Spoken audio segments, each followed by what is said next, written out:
Kita ke topik lain yang juga jadi sorotan adalah 9 warga negara Indonesia yang sempat ditahan tentara Israel pulang ke tanah air Minggu sore.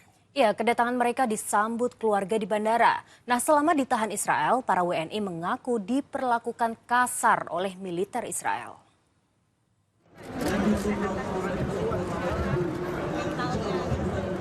Pelukan hangat keluarga menyambut kepulangan 9 warga negara Indonesia yang sempat ditahan militer Israel. Rombongan tiba di Bandara Soekarno-Hatta, Tangerang setelah melalui perjalanan panjang dari Turki. Kedatangan aktivis, jurnalis, dan relawan kemanusiaan yang tergabung dalam Global Sumut Flotilla ini juga mendapat sambutan dari relawan yang sudah lama menunggu di bandara. Menteri Luar Negeri Sugiono yang hadir mengatakan jika keberhasilan memulangkan seluruh warga negara Indonesia yang ditahan militer Israel tak lepas dari bantuan negara Turki, Jordan, dan Mesir. Menlu mengecam tindakan Israel yang menangkap ratusan aktivis termasuk warga negara Indonesia dalam misi kemanusiaan mengirimkan bantuan ke wilayah Gaza, Palestina. Mereka adalah masyarakat sipil yang mengusahakan bantuan kemanusiaan kepada saudara-saudara kita yang ada di Palestina, dan kami juga menyampaikan kecaman ini di Dewan Keamanan PBB pada 21 Mei yang lalu. Ini merupakan suatu tindakan yang tidak bisa diterima dan tidak boleh dibiarkan.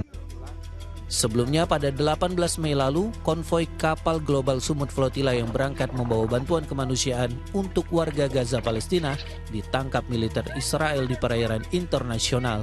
Pasukan tentara Israel mencegat 77 kapal dan menahan ratusan aktivis termasuk 9 warga negara Indonesia. 2 hari setelah menangkapi rombongan relawan Global Sumut Flotilla, Menteri Keamanan Nasional Israel mengunggah video puluhan aktivis berlutut dengan tangan terikat dan dahi menyentuh dek kapal. Dalam rekaman singkat ini terdengar pula lagu kebangsaan Israel, sementara Menteri Keamanan Nasional Israel, Itamar Ben-Gvir, tampak mencemooh para tahanan sambil mengibarkan bendera Israel. Ratusan aktivis asing termasuk jurnalis kemudian ditahan dan dibawa ke pelabuhan Asdod di wilayah Israel Selatan. Penyiksaan juga dialami warga negara Indonesia yang ditahan selama 4 hari oleh militer Israel. Banyak sekali yang mengalami cedera-cedera berat. Rusuk patah ada sekitar 40 orang, patah tangan, patah kaki, patah hidung, ada yang ditembak, dan seterusnya. Bahkan banyak juga kasus-kasus pelecehan seksual yang diterima oleh baik laki-laki maupun perempuan ketika proses yang panjang tersebut.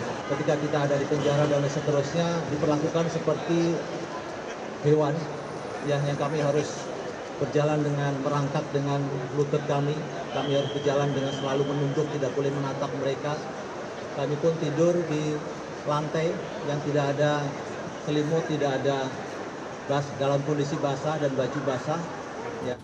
Ancaman hingga penyiksaan tak menyurutkan langkah para relawan kemanusiaan ini untuk tetap berjuang membantu warga Gaza, Palestina. Tim MTek Media melaporkan. Ya, ke-9 WNI relawan Global Sumut Flotilla yang sempat ditahan Israel telah tiba di tanah air Minggu sore kemarin. Di antaranya masih ada yang harus menjalani perawatan di rumah sakit karena disiksa tentara Zionis Israel. Pagi ini kami sudah tersambung dengan Andi Angga Prasadewa, salah satu aktivis kemanusiaan dari Rumah Zakat Action yang sempat ditahan Israel. Selamat pagi, Mas Andi. Selamat pagi, Mas. Alhamdulillah sudah selamat kembali ke tanah air. Kondisi seperti apa sekarang, sehat? Alhamdulillah sudah mendingan. Kabarnya masih ada relawan lain yang dirawat di rumah sakit ya, Mas? Iya, betul. Kemarin sempat lihat juga setelah acara penyambutan itu ada teman yang langsung dibawa untuk medical check up. Mas Andi, boleh diceritakan Mas, apa momen yang paling Anda ingat saat Israel ini mengepung kapal? Saat mereka mulai mengintercept kapal kami ya, kebetulan setiap kami itu berbeda kapal. Ada 5 kapal.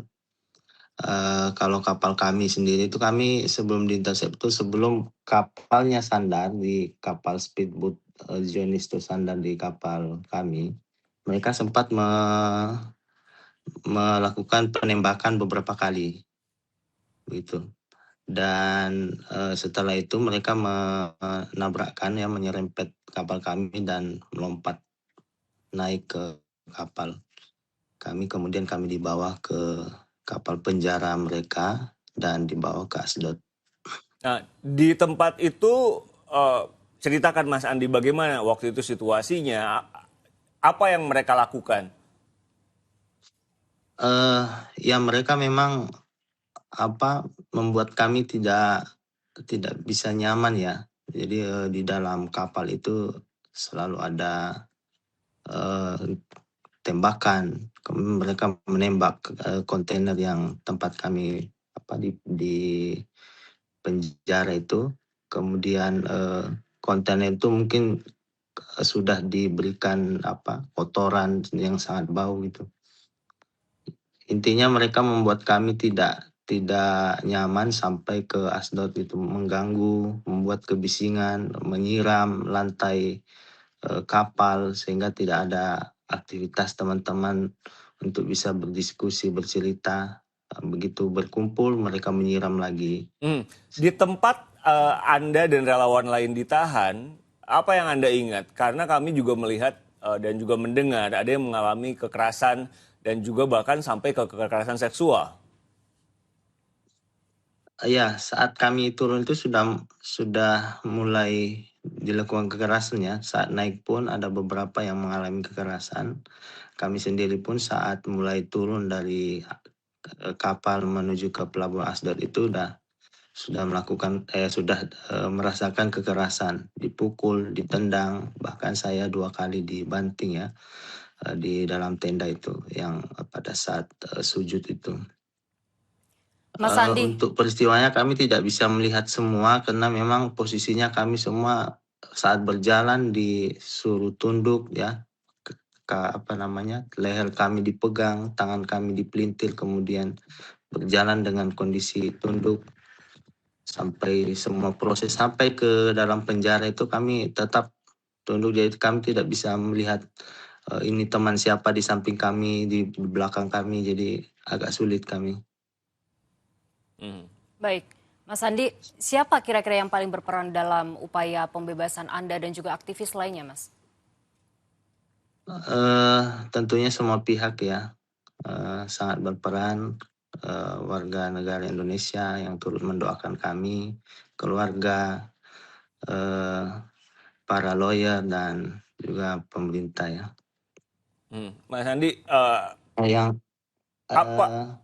saat kami tiba itu memang sudah ada lawyer yang sudah kami tunjuk sebelumnya dari Adalah yang memang bekerja sama dengan GSF ditunjuk sebagai lawyer. Jadi begitu kami sampai di imigrasi, kami meminta pihak Israel untuk memanggil pihak Adalah yang sudah standby di imigrasi di Asdod. Mas Andi, setelah melalui semua ini, apa yang Anda pikirkan? Apa yang ingin Anda sampaikan? Apa yang kami alami kemarin adalah bagian kecil ya. Itu tidak sebanding dengan apa yang puluhan tahun rakyat Palestina sudah alami dan rasakan. Penindasan, penjajahan, kekerasan, kejahatan yang mereka rasakan. Ini membuat kami semakin teguh dan kuat untuk terus berjuang dan memperjuangkan hak-hak rakyat Palestina. Terima kasih Mas Andi. Andi Angga Prasadewa, Terima kasih. salah satu relawan atau sukarelawan yang sempat ditahan oleh Israel.